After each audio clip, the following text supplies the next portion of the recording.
Bitcoin's fate when Trump's president? We know Trump has been really hardcore on Bitcoin recently, especially since he survived the attempt of assassination. I mean, he's been attending Bitcoin conferences and all that, suggesting that the US must be number one on Bitcoin in the crypto industry, right? Not just that, he's also proposing a US Bitcoin reserve. Now, this shift is particularly significant because it signals a potential merge between traditional government power and cryptocurrency, something that's pretty huge, you know? It could legitimize Bitcoin in ways we haven't seen before. Just think about it, the idea of a national Bitcoin reserve would be revolutionary. I mean, imagine the impact on global markets if the US Treasury actually started holding Bitcoin alongside gold. That's a game changer, right? Let's rewind a bit. During his first term, he was really anti-Bitcoin, calling it primarily for drugs and criminal activities. Basically, the same tone we heard from mainstream media and big firms. But here's the thing, this wasn't just some random opposition. No, it reflected a deeper fear in traditional finance about losing monetary control.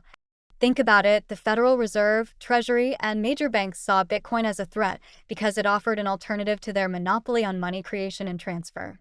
And let's be real, the dollar's global reserve status is a huge part of American power, so any threat to that would naturally face resistance. Makes sense, doesn't it? Well, since many exchanges are now well-tamed, everything started to change. You see, Jamie Dimon's shift from Bitcoin critic to supporter reflects a broader transformation in institutional thinking. And here's the kicker, the taming of exchanges through regulation actually helped legitimize crypto. It wasn't just about compliance. It created a bridge between traditional finance and crypto that made big players comfortable enough to enter. Because now, Bitcoin is no longer seen as competition, but rather as something more favorable to them. So, these big firms are now betting that Bitcoin will reach $250,000 between 2025 and 2026. Crazy, right? The green lights appearing everywhere since Trump's election victory show how political support can reshape an entire industry. I mean, states that oppose Bitcoin are now accommodating them, legalizing them, and many officials are openly supporting Bitcoin. It's like a domino effect, you know? Now, here's something interesting.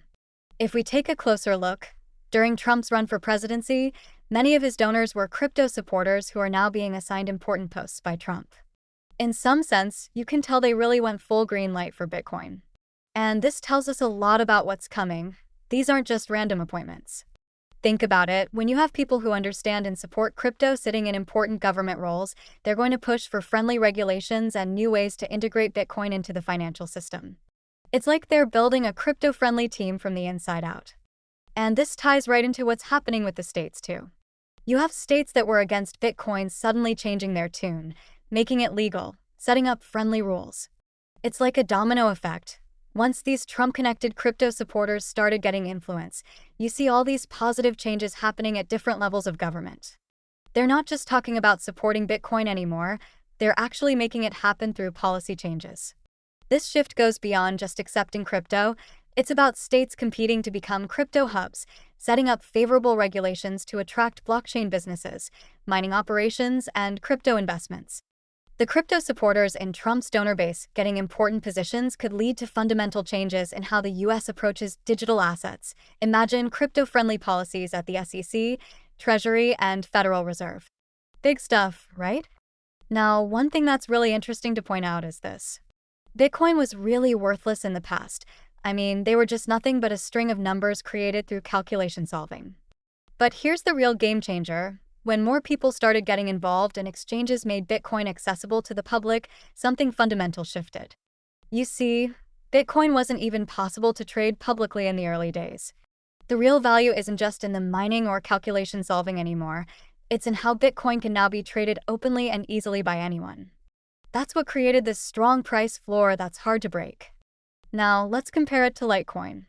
Litecoin does pretty much the same kind of mining and calculations as Bitcoin. But why isn't Litecoin as popular as Bitcoin? Sure, there are many technical reasons, but the big difference is that Bitcoin got that first mover advantage. It built up this huge network of people using it, trading it, and believing in it before any other crypto could catch up. When something becomes this widely accepted and traded, it's really hard for others to compete, even if they have similar or better technology. Makes sense, doesn't it?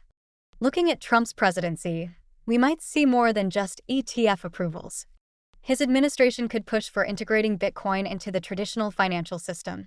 Imagine things like Bitcoin-backed bonds, crypto banking licenses, or even Bitcoin as legal tender in some jurisdictions. Seems like Bitcoin has a really bright future, huh? But let's not forget, the flaws in Bitcoin remain significant.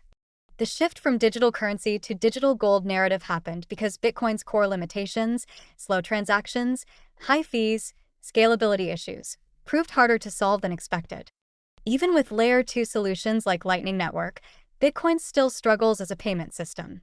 And while Elon Musk's promotion through social media increases interest, technical challenges remain. The underlying blockchain trilemma, which is first, balancing decentralization, second, the security, and third, the scalability, hasn't been solved. Plus, trading carries unique risks too.